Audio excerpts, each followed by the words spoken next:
الحمدللہ رب العالمین والصلاة والسلام علی سید الانبیاء والمرسلین اللہم صلی علی سیدنا و مولانا محمد وعلی آلہ واصحابہ وبارک وسلم علیہ۔ دنیا کے تمام دیکھنے والوں کو، تمام چاہنے والوں کو، تمام پیار کرنے والوں کو اور جہاں جہاں تک اس وقت میری آواز کو سنا اور مجھے دیکھا جا رہا ہے، جنید اقبال کی جانب سے انتہائی محبت کے ساتھ السلام علیکم۔ ایک بار پھر ناظرین، آپ کو پر نور صبح نور کے ساتھ میں دل کی عطا گہرائیوں سے خوش آمدید کہتا ہوں، اور آئیے بلا توقف چلیں حضرت ابو انیس محمد برکت علی علیہ رحمہ کی تعریف اسماء النبی کریم صلی اللہ علیہ وآلہ وسلم سے رسول اللہ صلی اللہ علیہ وآلہ وسلم کا ایک اسم مبارک پڑھنے اور سننے کی سعادت حاصل کرتے ہیں۔ سیدنا العالم صلی اللہ علیہ وآلہ وسلم، ہمارے سردار، تمام علوم کے مالک، درود و سلام بھیجے اللہ آپ صلی اللہ علیہ وآلہ وسلم پر، آپ صلی اللہ علیہ وآلہ وسلم کے آل پاک پر اور صحابہ کرام رضوان اللہ تعالیٰ علیہم اجمعین پر۔ اپنے بچوں کو ناظرین کوشش کیجئے علماء کرام سے اٹیچ رکھوائیے، ڈیٹیچ نہ کروائیے۔ ذہن میں رکھیے، آج ایک خاص مقصد کے تحت اور ایک سازش کے تحت نئی نسل کو علماء کرام سے دور کیا جا رہا ہے۔ اس کے پیچھے ظاہر ہے بہت سے معاملات ہیں، لیکن ذہن میں رکھیے گا اللہ تعالیٰ نے علماء کرام کو وہ مرتبہ اور مقام عطا کیا ہے جس کا ہم تصور بھی نہیں کر سکتے۔ حدیث پاک سن لیجئے، حضرت ابو دردہ رضی اللہ تعالیٰ عنہ بیان کرتے ہیں کہ سرکار مدینہ صلی اللہ علیہ وآلہ وسلم نے فرمایا کہ روز قیامت علماء کے قلم کی سیاہی اور شہداء کے خون کو تولا جائے گا تو علماء کے قلم کی سیاہی شہداء کے خون سے زیادہ وزنی ہو جائے گی۔ اب ذرا مقام و مرتبے پہ غور کیجئے کہ اللہ تعالیٰ نے علماء کو کیا مقام دیا ہے کہ جن کے قلم کی سیاہی جو ہے وہ شہداء کے خون سے زیادہ بھاری ہوگی۔ لہٰذا کبھی بھی اپنی نسلوں کو یہ تاکید اس طرح سے نہ کر کے جائیے گا کہ علماء سے دور رہنا، بلکہ یہ تاکید کر کے جائیے گا کہ ہمیشہ علماء کی صحبت کو اختیار کرنا۔ آج ناظرین ایک ایسی ہی ہستی کی بارگاہ میں انشاءاللہ مل کر ہدیہ عقیدت پیش کریں گے۔ پہلی صدی ہجری ہے، دوسری صدی ہجری ہے، تابعین کے آسمان پر انتہائی روشن ستارہ ہیں آپ، یعنی آپ وقت کے جید عالم دین بھی ہیں، جید محدث بھی ہیں، جید معلم بھی ہیں، جید مقرر بھی ہیں، شیخ الاسلام بھی ہیں اور فقہ کے مستند ترین امام بھی ہیں۔ ائمہ اربعہ میں ناظرین آپ کا مقام و مرتبہ یہ ہے کہ اللہ تبارک و تعالیٰ نے آپ کو وہ رفت اور وہ بلندی عطا فرمائی کہ رہتی دنیا تک جب بھی ظاہر ہے ائمہ اربعہ کا ذکر ہوگا تو آپ کا ذکر بھی انتہائی تابناکی سے ہوگا۔ میں بات کر رہا ہوں ناظرین اس ہستی کی جو خود مدنی بھی ہیں اور پوری زندگی قریب آپ نے مدینہ پاک کی سرزمین کے اوپر گزاری۔ یعنی میں اگر عشق کی بات کروں، محبت کی بات کروں، عقیدت کی بات کروں، مودت کی بات کروں، مقام و مرتبے کی بات کروں صاحب، تو اللہ تبارک و تعالیٰ نے آپ کو وہ محبت اور محبت کی وہ چاشنی عطا کی، وہ عشق اور عشق کی وہ چاشنی عطا کی جو رہتی دنیا تک ایک ضرب المثل ہے۔ دیکھیں بڑے عالم آئے، بڑے عالم آئیں گے، بڑے زاہد آئے، بڑے زاہد آئیں گے، بڑے عبادت گزار آئے، بڑے عبادت گزار آئیں گے۔ ایسے بھی ہیں صاحب جو سرکار مدینہ صلی اللہ علیہ وآلہ وسلم کا نام گرامی بغیر وضو کے نہیں لیا کرتے، لیکن میں جس ہستی کی بات کر رہا ہوں دنیا انتہائی احترام سے ان کو امام مالک علیہ رحمہ کے نام سے جانتی ہے کہ جنہوں نے عشق کے قرینے، عشق کے سلیقے، عشق کے طور طریقے، محبت کے اور ادب کے وہ راستے متعین کیے جو یقیناً رہتی دنیا کے تک ہم جیسے گناہگاروں کے لیے باقاعدہ ایک رہنما راستے ہیں۔ یعنی امام مالک علیہ رحمہ وہ ہستی ہیں ناظرین جن کو اللہ تبارک و تعالیٰ نے وہ مقام اور مرتبہ عطا کیا کہ جن کے پردادا صحابی رسول صلی اللہ علیہ وآلہ وسلم اور ایسے صحابی کہ صرف غزوہ بدر کے علاوہ تمام ہی غزوات میں سرکار مدینہ صلی اللہ علیہ وآلہ وسلم کے ساتھ فدا کا ابی و امی یا رسول اللہ صلی اللہ علیہ وآلہ وسلم کے تصور کے تحت رہے، جن کے دادا اللہ تبارک و تعالیٰ نے ان کو تابعین میں بلند مقام عطا کیا، جن کے والد گرامی بلند مقام کے اور جو خود اللہ تبارک و تعالیٰ کی بارگاہ سے سلیکٹڈ تھے، یہ جملہ کہنا غلط نہ ہوگا۔ مدینہ پاک کی حرمت، مدینہ پاک کی تعظیم، مدینہ پاک کا ادب اور خاک مدینہ کو جس انداز سے آپ نے یوں کہیے رہتی دنیا تک توقیر کا استعارہ بنایا، ویسے تو ظاہر ہے خاک مدینہ توقیر ہی کا استعارہ ہے، لیکن ہم جیسے گناہگاروں کو سمجھایا کہ باپ جو لوگ جوتے پہن کے یوں کہیے کہ مدینہ پاک پہ چلا کرتے ہیں ان کے لیے امام مالک علیہ رحمہ سے بڑی کوئی مثال نہیں ہے کہ اگر مدینہ پاک کا ادب کرنا ہے تو اس انداز سے کرنا ہے کہ آپ بغیر جوتیوں کے مدینہ پاک کی سرزمین پہ قدم رکھا کرتے تھے۔ سواری کو اس لیے استعمال نہیں کرتے تھے کہ سواری کے قدم کہیں مدینہ پاک کی اس سرزمین کو پامال نہ کر دے جہاں میرے آپ کے آقا و مولا صلی اللہ علیہ وآلہ وسلم اپنے قدمین شریفین رکھا کرتے تھے، اور مدینہ پاک کے در و دیوار سے جو ہے آپ لگ کے چلا کرتے تھے کہ کہیں میرا قدم اس جگہ نہ پڑ جائے جہاں سرکار مدینہ صلی اللہ علیہ وآلہ وسلم کا قدم مبارک پڑا ہے۔ عالم یہ تھا کہ پوری زندگی میں آپ نے 2 حج کیے ناظرین، اس سوچ کے ساتھ مدینہ پاک سے باہر نہیں نکلا کرتے تھے نفلی حج کے لیے کہ کہیں ایسا نہ ہو کہ میں باہر نکل جاؤں اور قضا آ جائے اور میں پھر اس دنیا میں نہ رہوں، یعنی میں مدینہ پاک سے باہر جا کے اپنی جان نہیں دینا چاہتا، بلکہ مدینہ پاک میں رہ کے مدینہ پاک کی سرزمین پہ گنبد خضرا کے مکین کے سائے میں ہی اپنی جان دینا چاہتا ہوں۔ اللہ تعالیٰ نے وہ مقام اور مرتبہ عطا کیا کہ صرف 17 برس کی عمر میں سرکار مدینہ صلی اللہ علیہ وآلہ وسلم کے روضے کے سائے میں بیٹھ کے آپ دروس دیا کرتے تھے اور حدیث پاک کا اس حد تک احترام کیا کرتے تھے کہ کوئی بھی حدیث پاک بغیر غسل کیا بیان نہیں کرتے تھے۔ اور کلمت الحق کو بیان کرنا ناظرین کیا ہی آپ کی شان ہے کہ منصور جیسے جابر اور ظالم کے سامنے کھڑے ہو کر آپ نے اس کو بتلایا کہ تو جو روضہ رسول صلی اللہ علیہ وآلہ وسلم کے سامنے کھڑے ہو کر اپنی آواز کو بلند کرتا ہے، یاد رکھ اپنی آواز کو پست رکھ، کیونکہ یہ آقا دو جہاں صلی اللہ علیہ وآلہ وسلم کی بارگاہ، اور آپ ہی نے بتلایا کہ اپنا منہ تو ادھر ادھر کر کے دعا نہ کر، بلکہ اگر دعا کرنی ہے تو سرکار مدینہ صلی اللہ علیہ وآلہ وسلم کے روضے کی جانب اپنا رخ کر کے کر اور ان کے وسیلے سے مانگ کہ اللہ تبارک و تعالیٰ ان کے وسیلے سے ہی لوگوں کو عطا کرتا ہے۔ آج ناظرین انہی کی بارگاہ میں مل کے چلیں گے، حضرت امام مالک علیہ رحمہ کا ذکر پاک ہوگا۔ مجھے یقین ہے کہ انشاءاللہ ہمارے ساتھ ضرور جڑے رہیں گے۔ ہمارے ساتھ اس وقت 3 شخصیات موجود ہیں جو یقیناً کسی تعارف کے محتاج نہیں۔ پہلی شخصیت ممتاز عالم دین جناب مفتی سید اویس علی صاحب تشریف فرما ہیں، دوسری شخصیت ممتاز عالم دین جناب مفتی صہیب معینی صاحب تشریف فرما ہیں، اور تیسری شخصیت ممتاز عالم دین جناب علامہ شعیب عباسی صاحب تشریف فرما ہیں۔ تینوں احباب کو السلام علیکم، خوش آمدید۔ آغاز کرتے ہیں آپ سے۔ سب سے پہلے ظاہر ہے ایک ایسا نام جنہیں علمی دنیا کا شاہکار کہا جائے تو غلط نہ ہوگا، ائمہ اربعہ میں انتہائی چمکتا اور دمکتا سنہری نام امام مالک علیہ رحمہ۔ ان کی فیملی کے، ان کے خاندان کے انٹروڈکشن سے آغاز کیجئے اور خاص طور پہ جو ان کے اجداد کے فضائل اور مقام مرتبہ آغاز فرمائیے۔ بسم اللہ الرحمن الرحیم۔ جنید بھائی، قرآن مجید فرقان حمید میں اللہ پاک نے ارشاد فرمایا کہ فاسألوا اہل الذکر ان کنتم لا تعلمون، کہ علم والوں سے پوچھو اگر تمہیں علم نہ ہو۔ حضور علیہ السلام کے مبارک زمانے میں ہم دیکھتے ہیں کہ صحابہ کو کوئی مسئلہ درپیش ہوتا، براہ راست بارگاہ رسالت میں حاضر ہو کر اس کا جواب طلب فرما لیا کرتے، اور پھر جب صحابہ کا دور آیا تو وہاں صحابہ کا انداز یہ ہوتا کہ جو اکابر صحابہ تھے، جو بجید صحابہ تھے، ان کی بارگاہ میں حاضر ہو کر ان سے اپنے مسائل کو حل کروایا کرتے۔ لیکن جو اسلام اپنی وسعتیں پھیلاتا گیا اور عرب سے نکل کر عجم کی طرف گیا تو مختلف اور مسائل درپیش ہوئے، جس کے بعد اس بات کی ضرورت تھی کہ باقاعدہ طور پر جو ہے وہ فقہ کو اس کی ابواب بندی کی جائے۔ تو اس کے نتیجے میں جہاں دیگر اللہ پاک کے چنیدہ بندے اور وہ نفوس قدسیہ ہمارے سامنے آئے بطور مجتہدین کرام، وہاں پر 4 شخصیات ایسی ہیں کہ جن کا فیضان آج تک جاری ہے۔ ان میں سے ایک امام ابو حنیفہ ہیں، ایک امام شافعی ہیں، ایک امام مالک اور ایک امام احمد بن حنبل۔ انہی کے مذاہب جو ہیں وہ آج وہ ہے جاری و ساری ہیں۔ چنانچہ ہم دیکھتے ہیں کہ فقہ مالکیہ کے جو سرخیل سیدنا امام مالک رضی اللہ تعالی عنہ ہیں، یہ ایک عظیم شخصیت کے مالک ہیں، اور کہا جائے کہ علم دنیا میں وہ پہلی شخصیت کہ جو بیک وقت جو ہے وہ حدیث کے بھی امام ہیں اور فقہ کے بھی امام ہیں، وہ سیدنا امام مالک بن انس رضی اللہ تعالی عنہ ہیں۔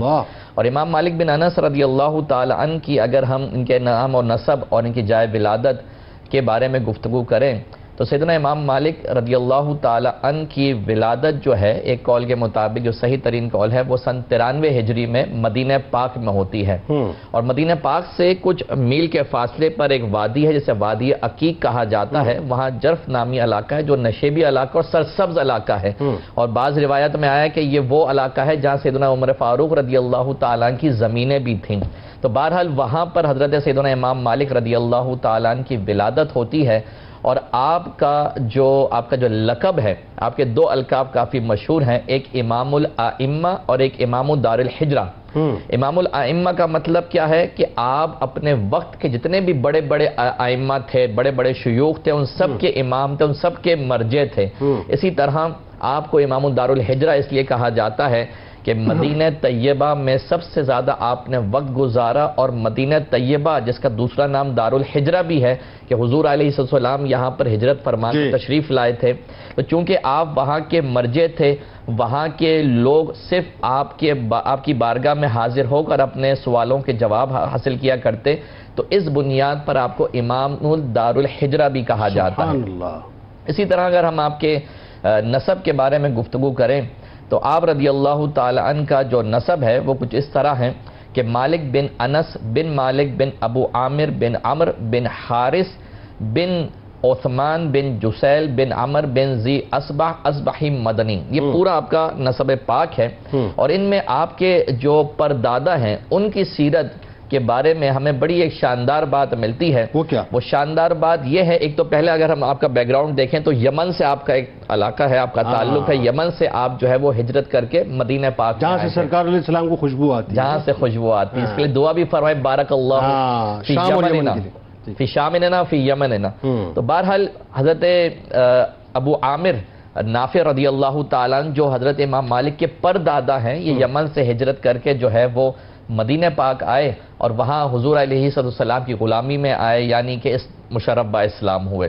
اور آپ کی خصوصیت یہ ہے کہ ماں سوائے غزوہ بدر کے جمی غزوات میں حضور علیہ السلام کے ساتھ آپ شریک رہے، شانہ بشانہ رہے، اور آپ ہی کے فیضان سے آپ کے بیٹے یعنی حضرت مالک، ایک تو امام مالک خود ہیں اور آپ کے دادا ان کا نام بھی مالک ہے۔ حضرت مالک رضی اللہ تعالیٰ عنہ کا وصف خاص یہ ہے کہ جنید بھائی اس وقت کہ جب بلوائیوں نے حملہ کیا حضرت عثمان غنی رضی اللہ تعالیٰ عنہ پر، تو جو شہادت کے بعد 4 شخصیات تھے کہ جنہوں نے جسد پاک کو جو ہے محفوظ مقام تک منتقل کیا، ان 4 اشخاص میں سے ایک شخصیت امام مالک کے دادا سیدنا مالک بن ابو رافع رضی اللہ تعالیٰ، یعنی عشق رسول اور عشق صحابہ اور عشق اہل بیت آپ کو بائی ڈیفالٹ مطلب جبلت میں آپ کی اجداد سے ملا ہے، بائی برتھ ملا ہے۔ تو یہ حضرت امام مالک رضی اللہ تعالیٰ عنہ آپ کے دادا، اور پھر آپ کے دادا کے جو ہے وہ 4 بیٹے ہوتے ہیں، جن میں سے ایک کا نام انس، ایک کا نام اویس، ایک کا نام نافع اور ایک کا نام ربی ہے۔ ان میں تقریباً تمام ہی آپ کے بیٹے علم و فضل کے جو کمال تک پہنچے، لیکن بالخصوص آپ کے جو بیٹے حضرت ربی ہیں، ان کے بارے میں یہ آتا ہے کہ یہ جو ہیں وہ بہت بڑے محدث تھے، حتیٰ کہ امام مالک نے اپنی معطا کے اندر ان سے روایات نقل کی ہیں۔ اور آخر میں چاہوں گا کہ سیدنا امام مالک کے خد و خال کے بارے میں مختصر گفتگو کر لوں۔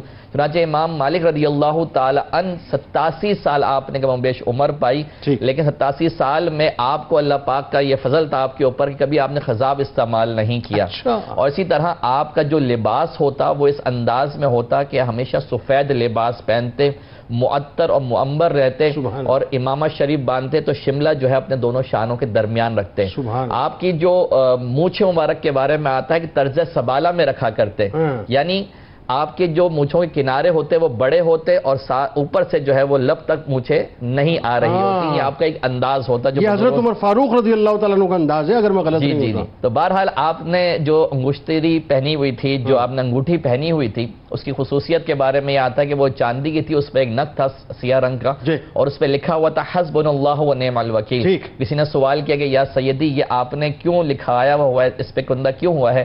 تو کہتے ہیں کہ میرا دل چاہتا ہے کہ ہر وقت رب تعالیٰ کا یہ فرمان میرے سامنے ہو۔ سبحان اللہ، بہت خوبصورت ابتدا آپ نے فرمائی۔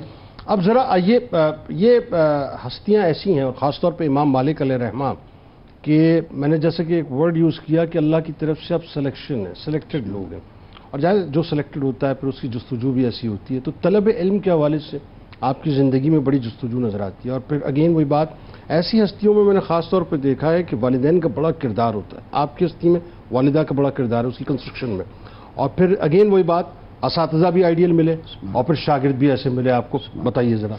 بسم اللہ الرحمن الرحیم۔ رئیس المحدثین اور رئیس الفقہاء حضرت امام مالک رحمۃ اللہ تعالی علیہ، آپ کی شخصیت میں اگر آپ کے علم کی جستجو کے حوالے سے بات کی جائے تو آپ کو کیونکہ آپ مدینہ پاک میں ہی آپ کی ولادت باسعادت ہوئی، تو ظاہر بات ہے انوائرمنٹ کا بھی بہت بڑا اثر ہوتا ہے۔ بالکل ایسا۔ تو مدینہ پاک میں آپ کی ولادت باسعادت ہوئی، آپ نے بچپن ہی میں ہر جگہ دیکھا تو علم کا ہی ماحول دیکھا۔ سبحان اللہ۔ اور آپ کی والدہ ماجدہ جن کا نام عالیہ تھا، آپ زاہدہ بھی تھیں، عابدہ بھی تھیں، اور ایک متقی خاتون تھیں، یعنی اسم بمسمہ تھی۔ بالکل ایسا ہی ہے، آپ بلند تھیں ماشاءاللہ۔ تو ایک دفعہ آپ اپنے والدہ ماجدہ کی خدمت میں حاضر ہوتے ہیں اور عرض کرتے ہیں کہ امی جان میں چاہتا ہوں کہ میں بھی علم حدیث سیکھوں، کیونکہ مدینہ پاک میں الحمدللہ جو ہے وہ حدیث کا بہت زیادہ رواج تھا اور لوگوں کو باقاعدہ سنا کرتے تھے۔ تو آپ نے عرض کیا کہ میں حدیث سیکھنے کے لیے جانا چاہتا ہوں، تو آپ کی والدہ ماجدہ نے ارشاد فرمایا کہ بیٹا ضرور جاؤ، لیکن جو ہے پہلے علم حدیث والا لباس پہن کر جاؤں. چنانچہ آپ نے اپنے بیٹے کو ایک اچھا لباس پہنایا, پھر ان کو ایک کالی ٹوپی پہنائی اور اس کے اوپر امامہ باندھ کے کہا بیٹا اب جاؤ ربیہ کے پاس, لیکن علم سیکھنے سے پہلے ان سے ادب سیکھ کر آنا. اللہ, یعنی یہ ڈیکورم بنیادی طور پہ جی بالکل والدہ محترمہ نے آپ کو دی. والدہ نے آپ کو فرمایا. یہاں دو باتیں ہیں. سب سے پہلی بات آپ کی والدہ ماجدہ نے فرمایا پہلے آپ کو علم کی اجازت دی. یہاں آج جو ہماری والدہ ہیں ان کے لیے خاص طور پر آج کے دور میں یہ چیز ہے کہ جب بیٹا چاہے کہ میں علم دین سیکھنا چاہوں تو اس کو جو ہے اپریشیٹ کرنا چاہیے, نہ کہ اس کو منع کرنا چاہیے. ویری گڈ, ٹھیک ہے. دوسری بات یہ کہ آپ کی والدہ نے آپ کو تیار کر کے بھیجا. جس طرح ہم اسکول اپنے بچے کو بھیجتے ہیں, ایک اچھے یونیفارم کے اندر بھیجتے ہیں, تو جب بچہ علم دین سیکھنے کے لیے جا رہا ہو تو اس وقت بھی اس کو اچھا لباس پہنا کے بھیجنا چاہیے. بالکل صحیح ہے. تیسری بات یہ کہ امام مالک رحمۃ اللہ تعالی علیہ جب آپ وہاں جا رہے تھے تو آپ کی والدہ نے کہا کہ بیٹا علم بعد میں سیکھنا, علم سے پہلے تم نے ادب سیکھنا ہے. یہ در حقیقت آپ نے اس حدیث مبارکہ کی طرف اشارہ کیا جس میں آقا علیہ الصلوۃ والسلام نے ارشاد فرمایا کہ اللہم انی اعوذ بک من علم لا ينفع ومن قلب لا یخشع ومن نفس لا تشبع ومن دعوت لا مستجاب لها. حضور نے فرمایا کہ اے اللہ میں ایسے علم سے پناہ چاہتا ہوں جو نفع بخش نہ ہو, اللہ, ایسے دل سے پناہ چاہتا ہوں جو ڈرنے والا نہ ہو, ایسے نفس سے پناہ چاہتا ہوں جو بڑھنے والا نہ ہو, اور ایسی دعا سے پناہ چاہتا ہوں جو قبول ہونے والی نہ ہو. یعنی ادب پہلا قرینہ ہے محبت کے قرینہ. بالکل ایسے ہی ہے. تو لہذا جو ہے یہ ادب کی تعلیم آپ کو سب سے پہلے آپ کی والدہ ماجدہ کی طرف سے ملی. چنانچہ آپ جو ہے وہ علم دین سیکھنے کے لیے گئے تو آپ کو اساتذہ بڑے بڑے نام ملتے ہیں. ان میں ایک نام سادات کے اعتبار سے سب سے پہلے لینا چاہوں گا, حضرت سیدنا امام جعفر صادق رحمۃ اللہ تعالی کی ذات مبارکہ آپ کے اساتذہ مبارکہ کے اندر ہے. اور آپ ہی کے اساتذہ کے اندر ایک عظیم ہستی جن کا نام نافع تھا, آپ حضرت عبداللہ ابن عمر کے جو ہے وہ غلام تھے, آزاد کردہ غلام. نافع کی بات, حضرت نافع کی بات.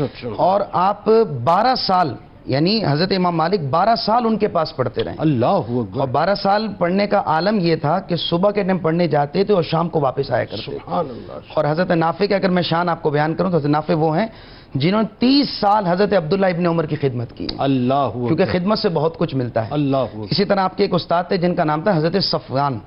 تو ان کا عالم یہ تھا کہ وہ جب آپ کو پڑھا رہے تھے تو آپ سے اتنے زیادہ متاثر ہوئے کہ ایک دن کہا بیٹا میں نے ایک خواب دیکھا, اس کی مجھے تم تعبیر بتا دو. آپ بڑے حیران ہوئے, کہا کہ استاد صاحب آپ مجھ سے تعبیر پوچھ رہے ہیں, آپ تو میرے استاد ہیں. کہا بیٹا کوئی مسئلہ نہیں, آپ سے میں تعبیر پوچھتا ہوں, مجھے اس کی تعبیر بتائیں. چنانچہ اچھا یہاں ایک بات یہ بھی ذکر کروں گا کہ پرانے زمانے کے اندر استاد اپنے شاگردوں کو اپریشیٹ بھی کیا کرتے تھے. صحیح.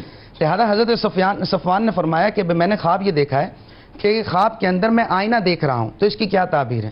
تو شاگرد بھی امام مالک تھے, ادب بھی آپ کے اندر, نسل کے اندر آپ کے جو ہے خون کے اندر موجود تھا.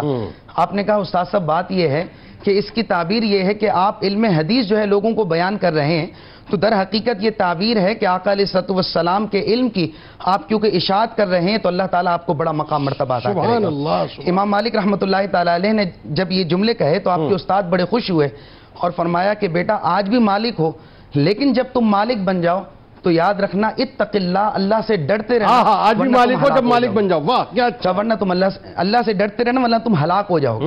یہاں آپ کے استاد نے آپ کی اس انداز میں بھی تربیت کی کہ بیٹا کتنا ہی بڑا مقام مرتبہ کیوں نہ ہو جائے, اتق اللہ, اللہ سے تم نے ضرور ڈرنا ہے. سبحان. یہاں ضمناً ایک بات ضرور حضور عرض کرنا چاہوں گا کہ میں جس طرح الحمدللہ علم حاصل کیا, شاہ صاحب نے کیا, حضرت نے کیا, ہم نے 10 استادوں سے پڑھا ہوگا, 20 سے پڑھا ہوگا, 30 سے پڑھا ہوگا. امام مالک رحمۃ اللہ تعالی کا مقام وہ ہے کہ آپ نے 900 اساتذہ کرام سے تعلیم حاصل کی, اور ان 900 اساتذہ کرام میں سے 300 وہ عظیم اساتذہ تھے جو تابعین تھے. بالکل ٹھیک ہے. اور 70 اساتذہ کی سند لے کے آپ بیٹھے. جی مدینہ پاک میں جب آپ پڑھنے بیٹھے 70 اساتذہ کرام تھے, اور جب فتویٰ دینے کے لیے آپ بیٹھے تو امام شافعی کیونکہ آپ کے شاگرد ہیں, امام شافعی رحمۃ اللہ تعالی علیہ آپ خود ارشاد فرماتے ہیں کہ کہا کہ 70 فقہا نے مجھے اجازت دی کہ اب تم جو ہے فتویٰ لکھ سکتے. آپ دیکھیے میں بھی آپ کی بات سے بات سوچ رہا تھا, جن کے استاد امام جعفر صادق علیہ السلام, آپ سوچئے جن کے معاصرین میں امام ابو حنیفہ رحمۃ اللہ علیہ, بے شک جن کے شاگردوں میں امام شافعی علیہ رحمہ, امام سفیان ثوری. ایک اور بات میرے ذہن میں یہاں پر آ گئی اور میں یہ بات عموماً کوٹ کرتا ہوں. آپ یہ دیکھیے کہ یہ سارا فیضان آپ کو چاروں فقہ میں جو ہے وہ سادات کا ملتا ہے, آل رسول کا ملتا ہے. وہ لاجیکلی کیسے ملتا ہے؟ امام مالک علیہ رحمہ کے اساتذہ میں امام جعفر صادق علیہ السلام, امام ابو حنیفہ رحمۃ اللہ علیہ فرماتے 2 سال اگر امام جعفر صادق کے نہ ہوتے تو ابو حنیفہ جو ہے وہ ہلاک ہو جاتا، ان کا فیضان۔ امام ابو حنیفہ رحمۃ اللہ علیہ کے شاگردوں میں، امام مالک علیہ رحمہ کے شاگردوں میں امام شافعی علیہ رحمہ، امام شافعی علیہ رحمہ کے شاگردوں میں امام احمد بن حنبل رحمۃ اللہ علیہ۔ تو چاروں جو فقہ ہیں اس میں جو فیضان ہے وہ سادات کا فیضان ہے۔ اب آئیے ذرا جو بڑی اہم ترین بات ہے، اور یہ بات اس دور میں بھی سمجھنے کی بہت ضرورت ہے، امام مالک علیہ رحمہ کا جو ادب حدیث کا معاملہ ہے وہ بڑا کمال ہے، اور خاص طور پہ جو دروس کی آپ کی محافل ہے اس کا جو ڈیکورم ہے، اس کے جو آداب ہے صاحب، وہ پڑھ کے تو روح جو ہے وہ خوش ہو جاتی ہے۔ بتائیے ذرا۔ اعوذ باللہ من الشیطان الرجیم، بسم اللہ الرحمن الرحیم۔ عربی کا ایک مقولہ ہے کہ لا ادب الا بعقل ولا عقل الا بادب، یعنی ادب کے بغیر کوئی سمجھداری نہیں، اور سمجھداری کے بغیر ادب نقصان دہ ہے۔ یعنی اگر آپ ادب رکھتے ہیں اور آپ میں سمجھداری آپ رکھتے ہیں اور ادب نہیں ہے تو یہ بھی آپ کے لیے نقصان دہ ہے، اور اگر آپ ادب رکھے ہوئے ہیں اور سمجھداری نہیں ہے تب بھی آپ کے لیے نقصان دہ ہے۔ ٹھیک، چونکہ اگر آپ سمجھداری کے بغیر اگر ادب کرنا چاہیں گے تو ممکن ہے کہ حد سے تجاوز ہو جائے۔ بالکل ٹھیک۔ جہاں تک امام مالک رحمۃ اللہ تعالی علیہ اور آپ کے ادب کی بات ہے تو آپ کو یہ وراثت ملی ہے آپ کے دادا جان سے، اور آپ کا شمار ان حضرات میں ہوتا ہے، ان شخصیات میں ہوتا ہے ادب کے حوالے سے جن کا عروہ بن مسعود رضی اللہ تعالی عنہ نے جا کر کفار کو بتایا تھا کہ میں نے ایسے لوگ دیکھے ہیں کہ جن کا ادب، جن کی تعظیم، جن کی توقیر اپنی نبی کے ساتھ ایسی ہے کہ میں نے دنیا میں کسی کے ساتھ نہیں دیکھی۔ تو آپ کو جو یہ وراثت ملی ہے ادب کی تو وہ اپنے پردادا سے ملی ہے کہ جو صحابی ابو عامر رضی اللہ تعالی بالکل ان سے ملی ہے۔ اچھا، اب یہ جو جیسا کہ حضرت نے بھی ذکر کیا کہ آپ کی والدہ کا جو ایک کردار ہے آپ کی شخصیت میں ادب کے حوالے سے بھی، تو آپ نے کیا فرمایا کہ جب حدیث کے لیے بھیجا تو فرمایا کہ علم بعد میں سیکھنا، ادب پہلے سیکھنا۔ بالکل ٹھیک۔ اچھا، اس کا پھر انداز ہمیں کس طریقے سے نظر آتا ہے کہ آپ جب بھی حدیث سنانے کے لیے، حدیث کے درس کے لیے آپ بیٹھا کرتے تھے تو بڑا اہتمام کیا کرتے تھے کہ سب سے پہلے آپ غسل فرمایا کرتے تھے، بہترین لباس آپ کے پاس ہوتے تھے، ان لباس کا انتخاب کر کے آپ لباس کو پہنا کرتے تھے، اپنے جسم کو، اپنے لباس کو معطر کیا کرتے تھے، اور پھر جو مجلس ہوتی تھی اسے خوشبو سے معطر کیا جاتا تھا۔ اس کے بعد پھر آپ مسند پہ بیٹھ کر، کھڑے ہو کر نہیں، اسے بھی آپ خلاف ادب سمجھتے تھے کہ حدیث کو کھڑے ہو کر بیان کیا جائے، مسند پہ بیٹھ کر حدیث کو پھر بیان کیا کرتے تھے، اور پھر اس کا انداز یہ ہوتا تھا کہ آپ دو زانوں بیٹھ جایا کرتے تھے اور پوری حدیث کو بیان کرتے تھے، حتیٰ کہ آپ پہلو تبدیل نہیں کیا کرتے تھے۔ یہ ادب حدیث تھا آپ کا۔ اچھا، اسی کی طرح یہ بھی ملتا ہے کہ اگر دن میں 10 مرتبہ آپ کو حدیث اگر بیان کرنی ہوتی تو 10 مرتبہ آپ یہ اہتمام کیا کرتے تھے۔ یعنی کہ آپ نے صبح میں یہ اہتمام کیا، اس کے بعد پھر جو ہے پورے دن جو ہے وہ اگرچہ انقطاع پایا جائے پھر بھی وہ حدیث بیان کی، ایسا نہیں، اگر انقطاع ہو جاتا حدیث بیان کرنے میں پھر آپ یہ اہتمام کیا کرتے تھے، غسل فرماتے، آپ نیا لباس پہنتے، خوشبو لگاتے، اور پھر مسند میں جلوہ افروز ہو کر آپ حدیث بیان کیا کرتے تھے۔ یہ ادب تھا آپ کا حدیث رسول کے حوالے سے۔ اسی طریقے سے حضرت عبداللہ بن مبارک رضی اللہ تعالیٰ عنہ کی روایت میں یہاں پہ بیان کرنا چاہوں گا۔ آپ کہتے ہیں کہ میں مجلس میں آپ کی بیٹھا ہوا تھا تو میں نے حدیث بیان کرتے ہوئے آپ کو مضطرب پایا، بہت زیادہ آپ جو ہے وہ پریشان، آپ کی کیفیت تھی، آپ کا رنگ متغیر ہو رہا تھا، آپ کی جسمانی جو کیفیت تھی وہ متاثر ہوتی ہوئی نظر آ رہی تھی۔ تو جب یہ حدیث کا معاملہ ہوا، مکمل ہوئی حدیث، تو میں نے جو ہے وہ حضرت سے پوچھا، حضرت آج آپ کی کیفیت بڑی مضطرب نظر آئی، آپ کا رنگ بھی متغیر نظر آیا، اس کی کیا وجہ ہے؟ تو فرمایا کہ ایک کیڑا ہے اور اس کے بارے میں لکھا کہ وہ بچھو تھا اور 16 ڈنگ آپ کو مارے اس نے، 16 ڈنگ۔ کہتے ہیں کہ اس نے مجھے جو ڈنگ مارتا رہا جس کی وجہ سے میری کیفیت ایسی ہوئی، تو کہا کہ حضرت آپ رک کر جو ہے اس کو ہٹا دیتے، کہا کہ میں اس کو خلاف ادب سمجھتا ہوں کہ حدیث بیان کر رہا ہوں اور اسے منقطع کر کے اس کیڑے کو ہٹانا شروع کر دوں۔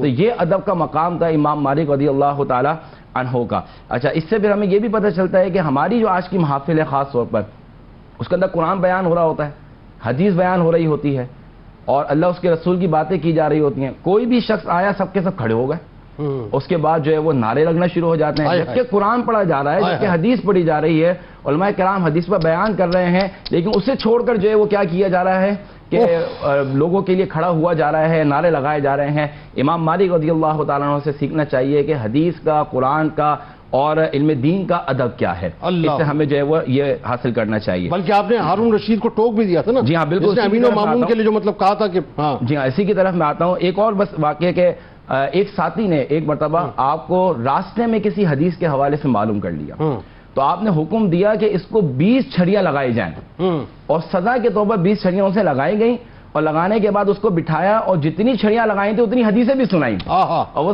ساتھی یہ کہا کرتے تھے کاش میں نے زیادہ کچھ کہا ہوتا، مجھے زیادہ چھڑیاں لگائی گئی ہوتی تو مجھے زیادہ حدیث جو ہے وہ سننے کو مل جایا کرتی.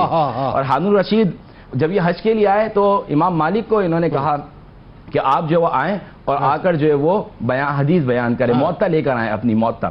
تو امام مالک رضی اللہ تعالیٰ عنہ حاضر ہوئے اور موطا کے بغیر حاضر ہوئے.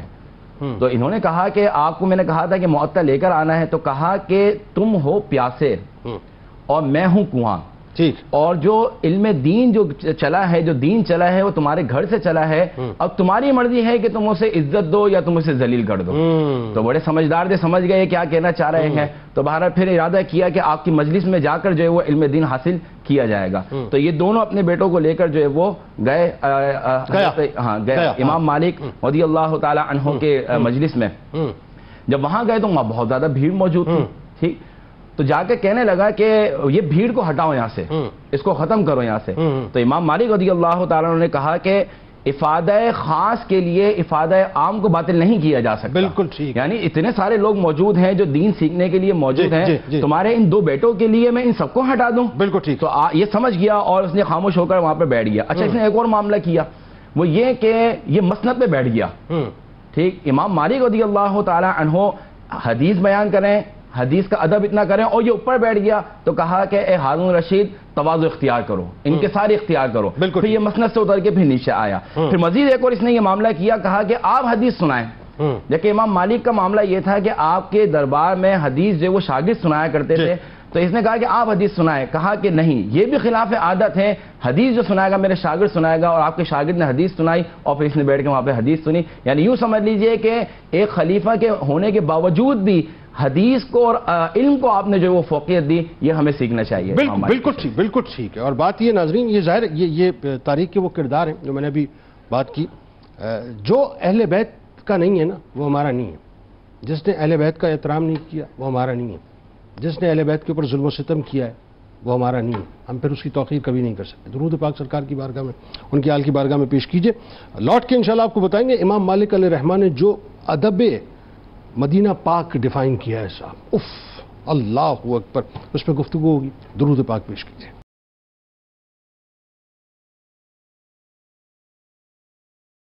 جناب ایک بار پھر میں آپ کو خوش آمدید کہتا ہوں. سیدنا امام مالک علیہ الرحمہ کی بارگاہ میں ناظرین ہدایے پیش کر رہے ہیں.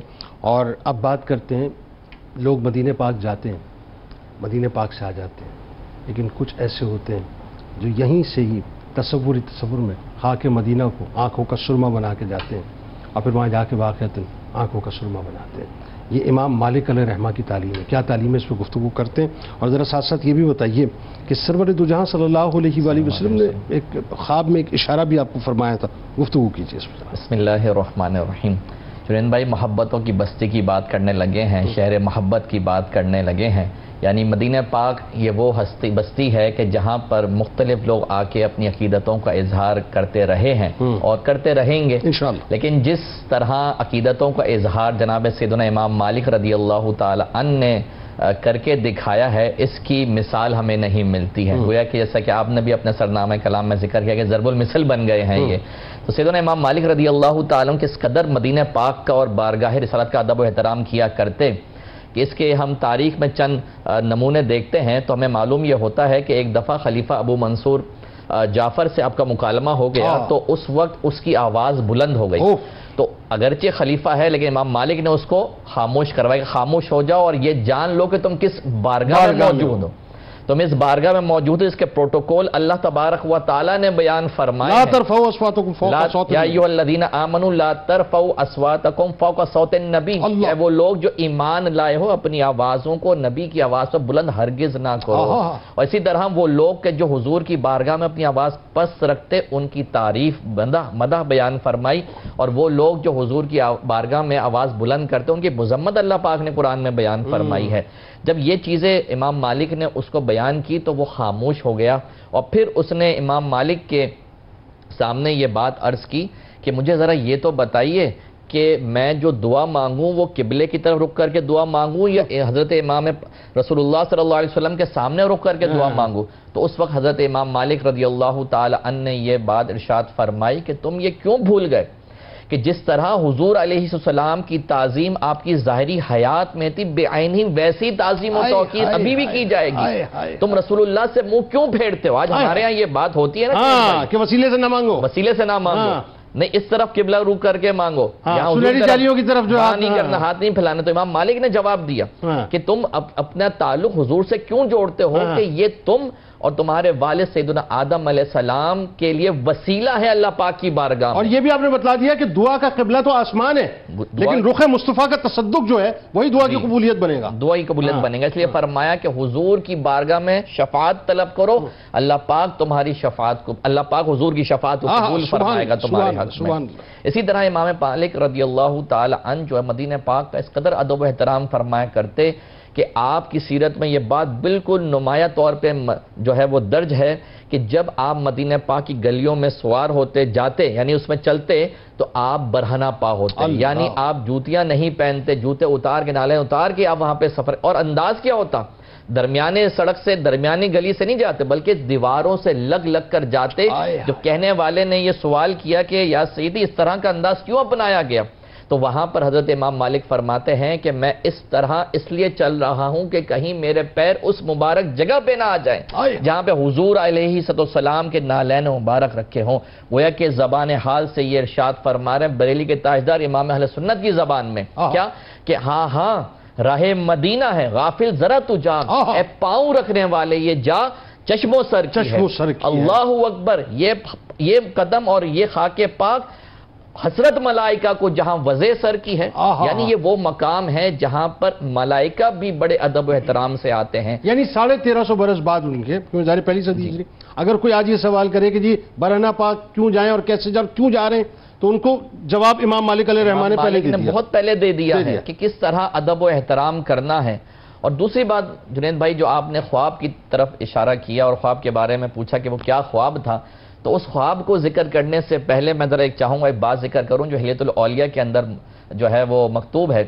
تو حضرت حلیۃ الاولیاء کے اندر امام ذہبی فرماتے ہیں کہ حضرت امام مالک نے فرمایا، کیا فرمایا؟ فرمایا کہ کوئی ایک ایسی رات نہ گزری کہ جس میں میں نے نبی پاک صلی اللہ علیہ وسلم کی زیارت نہ کی ہو۔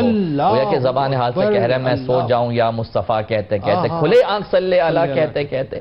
تو حضرت امام مالک رضی اللہ تعالیٰ کی زیارت حضور علیہ السلام کی ہوا کرتی خواب میں، تو ایک بار حضور علیہ السلام کی زیارت ہوئی خواب میں، تو وہاں پر دیکھتے ہیں کہ حضور علیہ السلام موجود ہیں، تو وہاں پر ایک عرض پیش کر دیتے ہیں کہ یا رسول اللہ صلی اللہ علیہ وسلم، میری تمنا یہ ہے کہ میں مدینہ پاک میں رہوں، میرا وصال بھی مدینہ پاک میں ہو، مدینہ پاک میں بقیہ پاک میرا مدفن بن جائے، تو میں یہ نہیں چاہتا کہ میں مدینہ پاک سے باہر جاؤں۔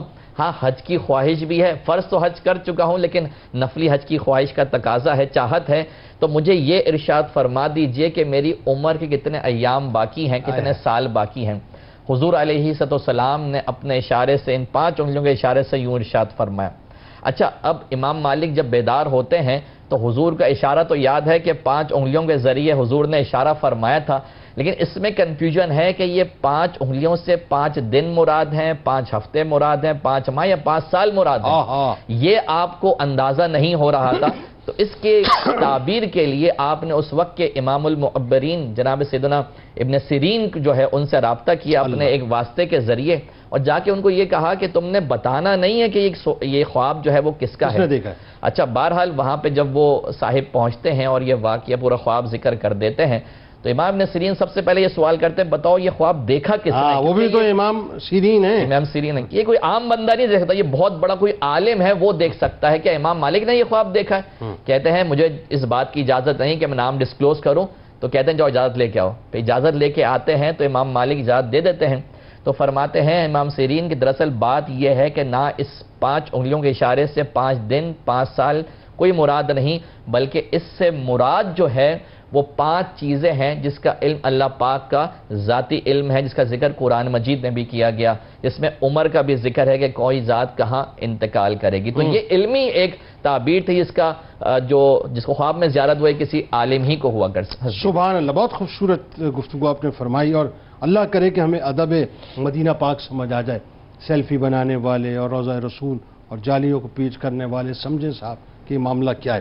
اچھا، ایک اور پہلو جو آپ کی ہستی کا بڑا کمال ہے، اور یہ میں چاہتا ہوں، یہ انٹرلنک بھی ہے بنیادی طور پہ، کہ آل رسول صلی اللہ علیہ وآلہ وسلم کا آپ جتنا احترام فرماتے تھے، اور حب اہل بیت اطہار علیہ السلام جو آپ کی شخصیت کا حصہ تھا، اس حب میں آپ اس حد تک جو ہے وہ یوں کہیے کہ اپنا اوج پر تھے کہ ظالم حکمران کے خلاف جو ہے نا کھڑے ہو جانا یا اس کے ظلم کو برداشت کرنا، اس پر ڈٹ جانا، یہ آپ کا ہی خاصہ ہے. اس پہ ذرا گفتگو کیجیے. بسم اللہ الرحمن الرحیم. کریم آقا صلی اللہ تعالیٰ علیہ وسلم کا فرمان علی شان ہے کہ ادبوا اولادکم علی 3 خصال. اپنی اولادوں کو 3 چیزیں سکھاؤ: حب نبیکم وحب اہل بیتی وقراءۃ القرآن. اللہ، اپنے نبی کی محبت سکھاؤ، میرے اہل بیت سے محبت سکھاؤ، اور قرآن مجید کی ان کو تلاوت سکھاؤ. حضرت امام مالک رحمۃ اللہ تعالی علیہ، چونکہ آپ کی والدہ کا ذکر ہوا کہ آپ عابدہ تھیں، پھر مدینہ پاک کے رہنے والے، پھر محدث بھی ہیں، فقیہ بھی ہیں، تو اہل بیت اطہار کی محبت تو آپ کی گھٹی کے اندر شامل ہے. اللہ. لہذا جب ایک وقت آیا کہ جب امام مالک رحمۃ اللہ تعالی علیہ کے زمانے میں 135 ہجری میں، جس وقت آپ کی عمر 42 سال ہے، آپ دیکھتے ہیں کہ اس وقت جو سادات کرام کے اندر محمد بن عبداللہ محض، جن کو نفس زکیہ کہا جاتا ہے، اور یہ وہ عظیم ہستی ہیں جو حضرت سیدنا عبداللہ شاہ غازی رحمۃ اللہ تعالی کے والد ماجد، ہاں بالکل ایسا ہے. اور دوسری طرف مولا علی کے جو ہے پرپوتے بھی ہیں، حضرت نفس زکیہ، حضرت عبداللہ محض، حضرت امام حسن مصنع، اور اس کے بعد امام حسن میں مولا کائنات. سبحان. تو جب آپ پر منصور کا ظلم و ستم جو ہے وہ بڑھ گیا، ویسے تو بڑی حیران کن بات ہے، اور اگر ہم تاریخ پڑھیں تو سادات کرام پر ہمیشہ ظلم و ستم ایسا ہی ہے. اور جبکہ ہم نام لیوائیں رسول اللہ صلی اللہ علیہ وسلم کے، حضور سے محبت کے مدعی بھی ہیں، دعویٰ کرنے والے بھی ہیں، لیکن حضور کے اہل بیت اطہار پر ہم مسلمانوں نے ظلم و ستم بھی بے پناہ کی. ایسا ہی ہے، تاریخ یہی ہے. ایک طرف ہے کہ کافر کرے، ایک طرف اگر مسلمان کرے تو یقیناً بہت زیادہ افسوس کی بات ہے. تو منصور نے جب ظلم و ستم کی انتہا کی اور اس نے ارادہ کیا کہ اگر یہ میری خلافت کو مانتے ہیں تو ٹھیک ہے، فبیہا، اگر نہیں مانیں گے تو ان کو شہید کر دیا جائے گا. اور اس نے اس حوالے سے جو ہے باقاعدہ جعفر بن سلیمان کو مدینہ پاک کے اندر اس نے ذمہ داری لگائی.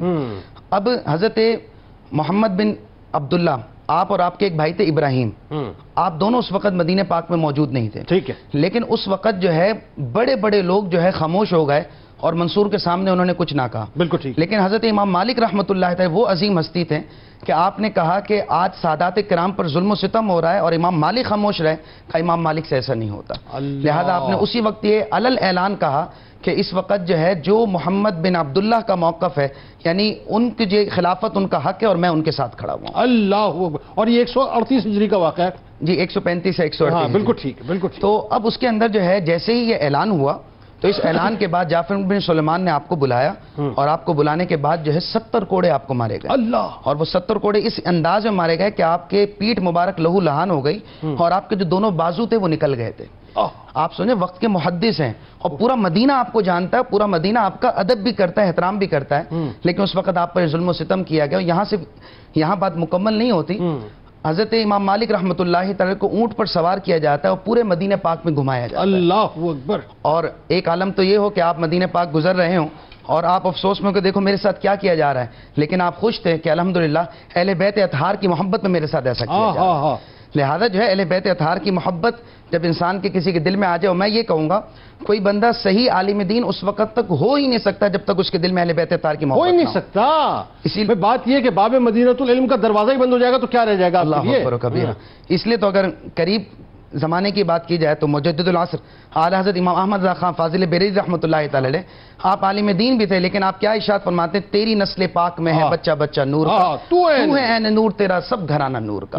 لہذا آج کے زمانے کے اندر سب سے زیادہ افسوسناک بات ہے کہ اہل بیت اطہار کی محبت آہستہ آہستہ ختم ہوتی جا رہی ہے. یاد رکھیں، اگر کوئی معاملہ بھی ہو، کوئی سادات کرام ہو اور آپ کو ان کی کوئی بات غیر شرعی بھی لگے تو آپ ان کی اصلاح ضرور کریں، لیکن دائرہ ادب میں رہتے ہوئے. بالکل. ان کے نام کو بگاڑنا جو ہے یہ کبھی ہم نے کسی بھی محدث سے نہیں سیکھا کہ کوئی محدث نے یہ بتایا کہ کسی واقعی کوئی سید ہو اس کی جو ہے اگر آپ اصلاح بھی کر رہے ہو، اصلاح نہیں کہیں گے، ہم کہیں گے کہ ان سے کوئی تسامح ہو گیا ہے اور ان کو جو ہے آپ توجہ دلا رہے ہوں تو ان کے لیے دائرہ ادب میں رہتے ہوئے انتہائی ادب انتہائی جی ادب. بالکل ایسے. اور سر امام مالک دیکھیں نا، امام مالک علیہ رحمہ حب اہل بیت میں، امام ابو حنیفہ رحمۃ اللہ علیہ، حضرت زید بن علی علیہ السلام، آپ دیکھیں ان کی شہادت، ان کی محبت جبکہ خود نہ جا پائے تھے لیکن آپ نے جتنی مالی امداد کر سکتے تھے آپ نے کی، اور فتویٰ دیا تھا اس وقت آپ نے کہ ان کے ساتھ کھڑے ہونا ایسا ہے جیسے اس وقت جو ہے مطلب بدر میں کھڑے ہونا ہے. اللہ اکبر. بتائیے. تو میں عرض یہ کر رہا تھا کہ امام مالک رحمۃ اللہ تعالی نے پھر جب آپ اونٹ پر آپ کو سوار کر کے مدینہ پاک میں گھمایا جا رہا تھا تو اس وقت آپ نے یہ بات پوچھی، آپ نے کہا کہ تم میں سے کون ہے جو مجھے نہیں جانتا؟ اکثر آپ کو جانتے تھے. کہا جو نہیں جانتے وہ بھی یاد رکھو کہ میں مالک بن انس ہوں، اور کہا یہ بات ذہن میں رکھو کہ میں جبری طلاق کا جو ہے وہ فتویٰ کبھی بھی نہیں دیتا. آپ سے پوچھا کہ حضور اس کی کیا وجہ ہے؟ تو آپ نے فرمایا بات یہ ہے کہ جس طرح جو ہے وہ جبری طلاق واقع نہیں ہوتی اس طرح جبری خلافت بھی واقع نہیں ہوتی. بولا کیونکہ حق تھا محمد بن عبداللہ محاذ کا اور یہاں پر منصور قابض ہو گیا، تو لہذا جس طرح جو ہے جبری طلاق نہیں ہوتی اس طرح یہ بھی واقع نہیں ہوتی. اب آخر میں ذرا یہ امام مالک علیہ رحمہ کے ہم جب معاصرین کی بات کرتے ہیں تو جس طرح سے معاصرین نے آپ کو خراج تحسین پیش کیا ہے، اور پھر ظاہر رہتی دنیا تک جو اکابر آئیں گے وہ آپ کی بارگاہ میں خراج تحسین پیش کرتے رہیں گے، اس حوالے سے ذرا بتائیے. بسم اللہ الرحمن الرحیم. جیسے کہ ابھی بات کی گئی امام مالک رضی اللہ تعالی عنہ کے ادب مدینہ کی، ادب حدیث کے حوالے سے، تو اس میں بس ایک بات کر کے پھر اس کی طرف میں آؤں گا. وہ یہ ہے کہ یہ کہا جاتا ہے عمومی طور پہ کسی کی محبت میں کسی کام کو کرتے ہوئے کہا جاتا ہے یہ صحابہ نے کہاں کیا، یا آپ کر کے دکھائیں یہ کہاں کیا. تو اس حوالے سے عرض یہ ہے کہ نبی پاک صلی اللہ علیہ وسلم کا ادب، احترام، محبت، یہ ہر ایک کو حصہ اس کا ملا ہے، اور ہر ایک نے اپنے اپنے انداز سے اس محبت کا اظہار کیا ہے، اپنی تعظیم و توقیر کا اظہار کیا ہے. امام مالک رضی اللہ تعالیٰ عنہ کے حوالے سے جیسے کہ ذکر کیا گیا کہ حدیث سے پہلے غسل کیا کرتے تھے. اب اگر کوئی اعتراض کرتا ہے کہ بھئی صحابہ نے تو کوئی نہیں کیا، کسی نے کہیں ہمیں نظر نہیں آتا، تو ہم یہی کہیں گے کہ یہ امام مالک رضی اللہ تعالیٰ عنہ کے اپنی محبت کا اظہار کا ایک طریقہ ہی ہے. صحابہ کرام علیہ رضوان کا طریقے کا اپنا الگ تھا. تو آج بھی اگر کوئی اس دور میں بھی اگر نبی پاک صلی اللہ علیہ وسلم سے اپنی محبت کا اظہار کرتا ہے، شریعت کے دائرے میں رہتے ہوئے کرتا ہے، تو ہم اس کو جو ہے وہ اپریشیٹ کریں گے اور یہی کہیں گے کہ یہ ہمارے اسلاف کا طریقہ کار رہا ہے کہ وہ اپنے اپنے طریقے سے محبت کا اظہار کیا کرتے ہیں. اچھا، اس کی طرف آتے ہیں تو ایک حدیث مبارکہ ہے کہ اللہ کے نبی صلی اللہ علیہ وسلم نے ارشاد فرمایا کہ یوشکو ان یضرب الناس اقباد الابل یطلبون العلم فلا یجدون احدا اعلم من عالم المدینہ. فرمایا کہ لوگ علمی سیرابی کے لیے دور دراز کے سفر کریں گے لیکن انہیں عالم مدینہ سے بڑھ کر کوئی عالم نہ ملے گا. اور اس کے حوالے سے سفیان بن عیینہ اور عبدالرزاق فرماتے ہیں کہ یہاں عالم مدینہ سے مراد امام مالک رضی اللہ تعالیٰ عنہ کی ذات ہے، کہ اللہ کے نبی صلی اللہ علیہ وسلم نے آپ کی طرف اشارہ فرمایا آپ ہیں عالم مدینہ کے. لوگ دور دور سفر کریں گے لیکن عالم مدینہ کون ہے؟ وہ امام مالک رضی اللہ تعالیٰ عنہ ان حضرات کے نزدیک. اسی طرح حضرت امام ابو حنیفہ رضی اللہ تعالیٰ عنہ کو اگر ہم دیکھیں تو اگرچہ آپ کے معاصرین میں سے ہیں، 13 سال آپ سے بڑے تھے، آپ سے جب پوچھا گیا مدینے کے علم کے حوالے سے تو آپ نے فرمایا کہ مدینے میں علم میں نے بکھرا ہوا دیکھا، اگر کوئی اس کو جمع کرے گا تو وہ مالک ہوگا جو اس کو جمع کرنے والا ہوگا. اس طرح آپ خراج تحسین پیش کرتے ہوئے نظر آتے ہیں. امام شافعی رحمۃ اللہ تعالیٰ علیہ ایک بڑا مقام ہے اور اگرچہ آپ کے شاگردوں میں شامل ہیں لیکن آپ فرماتے ہیں جی ہاشمی بھی ہیں فرماتے ہیں کہ سنت اور اثر میں مالک کی حیثیت ایک ستارے کی سی ہے. اپنے استاد کے بارے میں فرماتے ہیں اگر مالک اور ابن عیینہ نہ ہوتے تو حجاز علم سے محروم ہو جاتا. آپ انداز دیکھیے خراج، یعنی ایک علم کا جو اسٹیٹس بیان کیا کہ حجاز میں اگر آج علم ہے تو اس کا ایک سبب امام مالک رضی اللہ عنہ. اور آپ کو کتاب اللہ کے بعد جو ہے میں موطا امام مالک کو جو ہے سب سے زیادہ صحیح مانتا ہوں، یہ امام شافعی رحمۃ اللہ. اسی طریقے سے وہب بن خالد رحمۃ اللہ تعالی کے حوالے سے ملتا ہے، آپ وہ شخصیت ہیں کہ ائمہ سیاہ ستہ نے تمام نے اپنی کتب میں ان کا ذکر کیا ہے، وہب بن خالد کا. اچھا، ان کے بارے میں یہ مشہور ہے کہ یہ کبھی بھی ان سے کوئی ضعیف سند کی روایت جو ہے وہ مروی نہیں ہے. اتنی بڑی شخصیت ہیں. یہ امام مالک رضی اللہ تعالیٰ عنہ کے بارے میں فرماتے ہیں کہ مشرق اور مغرب میں مالک سے بڑھ کر حدیث نبوی میں میں نے کسی کو امین نہیں دیکھا. اللہ، یعنی آپ جب حدیث بیان کرتے ہیں تو اس کے جو افراد بیان کر رہے ہیں وہ بھی بہترین، جو حدیث بیان کر رہے ہیں وہ بھی بہترین ہے. سب سے زیادہ امین اگر مشرق و مغرب میں دیکھا تو امام مالک رضی اللہ تعالیٰ عنہ کی ذات اقدس ہے. اسی طریقے سے مزید اگر ہم چلیں ابن عیینہ یہ اعتراف کرتے ہیں کہ مالک سے بڑھ کر راویوں میں احتیاط کرنے والا اور ان کا علم رکھنے والا میں نے کوئی نہیں دیکھا. اللہ چونکہ آپ جانتے ہیں کہ حدیث کو جو ضعیف قرار دیا جاتا ہے وہ اس کے افراد کی وجہ سے کیا جاتا ہے, جو سند جس کو کہا جاتا ہے. سند کے اندر کوئی ایک فرد آ رہا ہوتا ہے کہ جس کی وجہ سے حدیث کو ضعیف کیا جاتا ہے. تو امام مالک رضی اللہ تعالیٰ عنہ وہ شخصیت ہیں کہ جو ان افراد, علم الرجال بھی جیسے کہا جاتا ہے کہ ان افراد کے حوالے سے جو چھانٹ پٹک کرنے والوں میں سب سے بہترین جو تھے آپ کہتے ہیں کہ امام مالک رضی اللہ تعالیٰ عنہ تھے. اور یہ بھی کہا جاتا ہے کہ یہ علم امام مالک رضی اللہ تعالیٰ عنہ سے ہی شروع ہوا, کیونکہ حدیث کی جو پہلی کتاب لکھی گئی وہ آپ کی کتاب تھی موطأ امام مالک, پہلی حدیث. اور پہلی صحیح ترین حدیث کی اگر کتاب امام شافعی کے نزدیک وہ کون سی, وہ موطأ امام مالک. اور آپ نے احادیث کو اور فقہ کو جو ہے بڑا حسین ایک امتزاج بنایا تھا. بالکل, آپ چونکہ امام الفقہاء بھی تھے, امام المحدث بھی تھے آپ. اچھا, اس میں پھر آپ نے آپ کا موطأ اگر آپ دیکھیں تو آپ کے جو ابواب قائم کیے ہیں وہ آپ نے فقہ کے اعتبار سے کیے ہیں. اس سے ہمیں دونوں چیزیں نظر آتی ہیں کہ حدیث کا بھی ایک یوں سمجھے کہ حسین امتزاج نظر آتا ہے حدیث کا اور فقہ کا, کہ حدیث بیان ہو رہی ہے اور ترتیب کیا ہے وہ فقہ کے ابواب میں بیان ہو رہی ہے. اسی طریقے سے مزید اگر چلیں تو امام نووی رحمۃ اللہ تعالی علیہ جو کہ صحیح مسلم کے شارح بھی ہیں, فرماتے ہیں کہ مالک کی امامت و جلالت, عظمت و سیادت, حفظ و ثبت کے اقرار اور اعتراف اور حدیث رسول کی تعظیم پر تمام علماء کا اتفاق و اتحاد ہے. تمام علماء اس بات کے اقرار کرتے ہیں کہ علم حدیث کے اندر آپ کی جلالت, آپ کی عظمت پائے درجے کی ہے. یہ سب کے سب اس کا اعتراف کرتے ہیں. مزید اگر چلیں آگے, امام ذہبی رحمۃ اللہ تعالی کا بیان ہے, آپ کہتے ہیں کہ 5 باتیں جس طرح امام مالک کے حق میں جمع ہو گئیں میرے علم میں کسی اور شخص میں یہ جمع نہیں ہوئی ہے. 5 باتیں وہ کیا تھیں؟ کہتے ہیں کہ اس قدر دراز عمر اور ایسی عالی سند. دراز عمر یعنی ایک طویل آپ کو عمر, آپ کو 87 سال کی آپ کی عمر تھی, اور عالی سند. عالی سند کس طریقے سے, یعنی آپ جن حضرات سے روایت کر رہے ہیں ان حضرات کے اندر کون ہیں. اس میں جو ہے وہ ربیعہ رائی جیسے حضرات شامل ہیں, اس میں امام جعفر صادق رضی اللہ تعالیٰ عنہ جیسے جو ہے وہ لوگ شامل ہیں. عالی سند آپ کو حاصل ہوئی. اسی طریقے سے فرماتے ہیں کہ آپ کی حجت اور صحیح روایہ ہونے پر ائمہ کا اتفاق ہے. جس بات میں آپ کوئی رائے دے دیا کرتے تو علماء فرماتے ہیں کہ بس یہ رائے جو ہے ہمیں قبول ہے. یہ ایسا مقام ان کا ہوتا ہے. یعنی آپ غور کیجئے کہ آپ کے جو شاگرد ہیں امام محمد رحمۃ اللہ تعالی, ان کا اپنا ایک مقام یہ ہے کہ امام محمد بن شیبانی, جی ہاں بالکل, آپ کا اپنا مقام یہ ہے کہ آپ کا عمل لوگوں کے لیے دلیل ہوا کرتا تھا. کسی نے پوچھا کہ سیاہ کپڑے پہننا کیسا ہے تو کہا کہ بالکل جائز ہے. دلیل کیا ہے؟ امام محمد کو پہنے ہوئے دیکھا تھا. یعنی آپ کے شاگردوں کا مقام اتنا اعلیٰ ہے تو پھر آپ کا اپنا مقام و مرتبہ کتنا بلند ہوگا. بالکل ایسے. تو فرماتے ہیں کہ آپ کے حجت اور صحیح روایہ ہونے میں ائمہ کا اتفاق ہے. تیسرا فرماتے ہیں ایسا عمدہ فہم اور اتنا وسیع علم امام مالک رضی اللہ تعالیٰ عنہ کے حصے میں آیا کہ آپ کو فہم بھی اللہ نے عطا فرمایا, علم بھی عطا فرمایا. یہ دونوں چیز, اب علم ہو اور فہم نہ ہو تب بھی جو ہے وہ بندہ خطا کرتا ہے. مزید چوتھی چیز فرماتے ہیں آپ کی عدالت, اتباع سنت اور دینداری پر محدثین کا اتفاق ہے. 5ویں چیز فرماتے ہیں کہ فتویٰ اور فتاوی میں, فقہ اور فتاوی میں آپ کی مسلمہ مہارت ہے. یہ 5 چیزیں آپ کی شخصیات میں جمع ہوتی ہیں. سبحان اللہ, ماشاءاللہ, کیا بات ہے, کیا خوبصورت گفتگو رہی. اس تیقن کے ساتھ کہ کل بروز محشر اللہ تعالیٰ امام مالک علیہ رحمہ کا صدقہ ذکر کرنے والوں اور سننے والوں کو عطا فرمائے. 17 ایئرز آپ کی ایج تھی ناظرین کہ آپ مسند درس پہ تشریف فرما ہوئے تھے. آج 17 برس کا لڑکا سوچے کہ وہ ٹک ٹاک میں لگا ہوا ہوتا ہے اور وہاں ان کے مشن, ان کے گولز اور ان کے ٹارگٹس کیا تھے.